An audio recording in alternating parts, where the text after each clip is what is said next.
And now it's time for Coach's Comments, presented by Southside Auto Tech. Cristiano Simonetta with you right now, joined alongside by Stars head coach and GM Cody, Chupp, and Cody.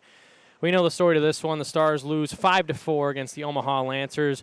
Your team puts itself in a 5-0 hole. You say earlier in the year you can't spot a team 3 goals and expect to come back. You've done that a couple of times, but you almost pulled off an insane comeback, but I know you're not one for moral victories tonight. Yeah, it's funny enough, moral victories is the term that we used after the game, and the third period was a great moral victory. But that's all it was, and it means nothing to us when you're fighting for your lives. And, a lot of frustration in this one, and it's the easiest place to look is the two guys that were in the net for us, but at the same time, through 2 periods, we weren't good enough. In the third period, we showed what we're capable of, and it's been this team a bit all year long. What do you want the game to be, and who do you want to be in that game? And for 1 period, we decided that we were going to be who we've shown we can be. We were going to tilt the ice and really take it to our opponent, but 1 period isn't good enough, and especially when, I think at one point it was 5 on 15, 5 on 12, something like that. It's just, we have to be ready to go, and that's not just our goaltenders. It's everybody, and too many pucks went blindly into our slot, and they were able to get a stick on it, and I mean, that's Omaha. Like, it's a part of every pre-scout every time you play Omaha is working back to the middle, getting under sticks, protecting the middle ice, protecting the net front, being hard at the net front, being under sticks, pushing bodies away from the net front, allowing our goalie to see pucks, allowing our goalie to have the rebound. And too often in the first 2 periods, it was like the puck gets thrown there, and all of a sudden there's 1 whack, 2 whacks, and now we're in scramble mode. And, we had too many passengers through the first 2 periods, and in the third period, I thought we played well. After that goal was disallowed for you guys, it seemed like Matt Miller tipped the puck past Kyle McClellan. Did you view that as a mini turning point in this game, that you saw some frustration start to seep in, and more importantly, you guys got complacent because there was that goal at the 15-minute mark of the first, and then we'll talk about the second period if you'd like to in this question as well, but 2 quick goals within 21 seconds put your guys down in a 4-0 hole. Yeah, and in hindsight, I was on the tip of calling timeout and trying to resettle us.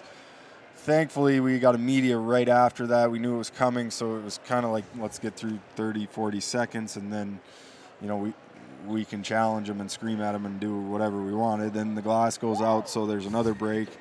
So if I had to do it over again, I might have called timeout there, but I thought for us from that point on, and the disallowed goal, would we have liked it? Well, yeah, obviously. I mean, I think it helps get a little bit of life going, but we can't look at the refs. Penalties were 4-4. Both teams scored a power play goal.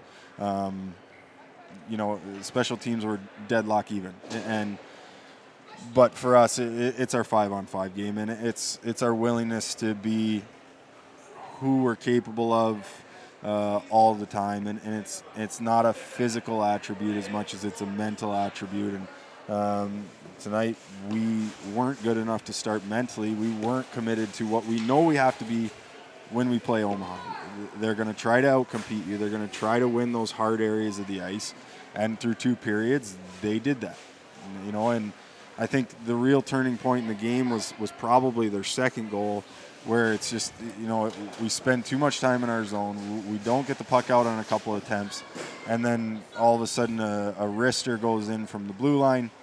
That's demoralizing. And for us right now, we're a little bit shell-shocked in those situations, and we need, A, our goalies to make the saves that they should make, and B, we need to understand that we control the game no matter what happens against us. We control the game based on who we want to be all the time. And we showed that in the third period. If we make that turn at 2-0, it's a different game. But we didn't. And for us, that's completely on us and the guys in the locker room.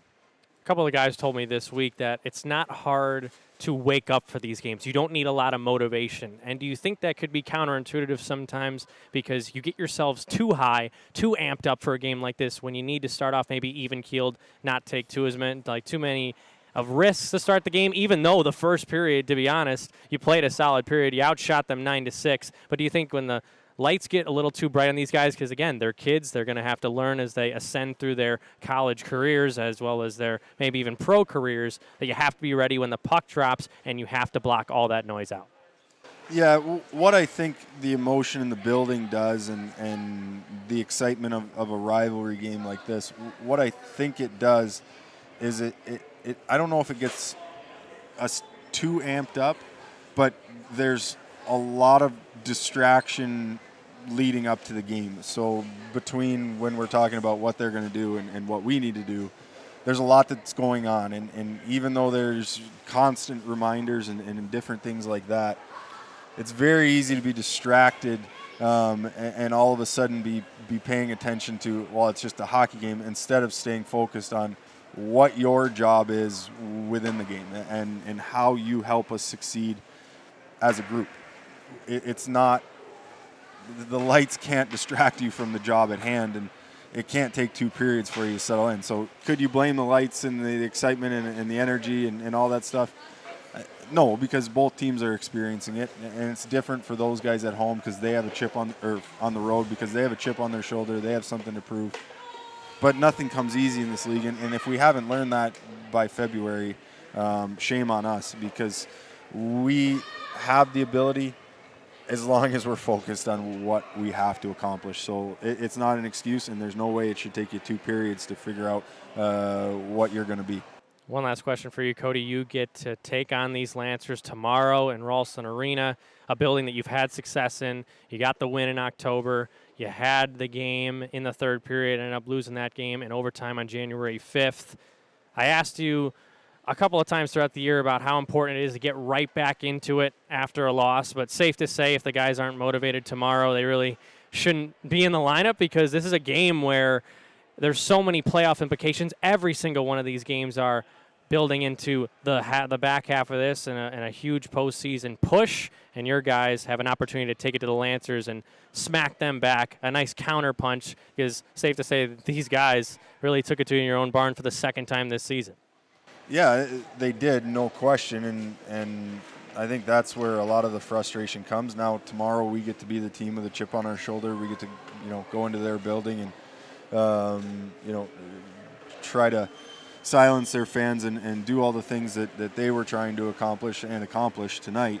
And talking about our division heading towards the postseason, right now, basically 2 through 6 and 2 through 7, maybe even 8, you're fighting for your lives. And whether you want to admit it or not, there is so much parity in our conference right now that every team is sitting there saying, we just got to get in, and everybody's capable of beating everybody. And we're a great example of that.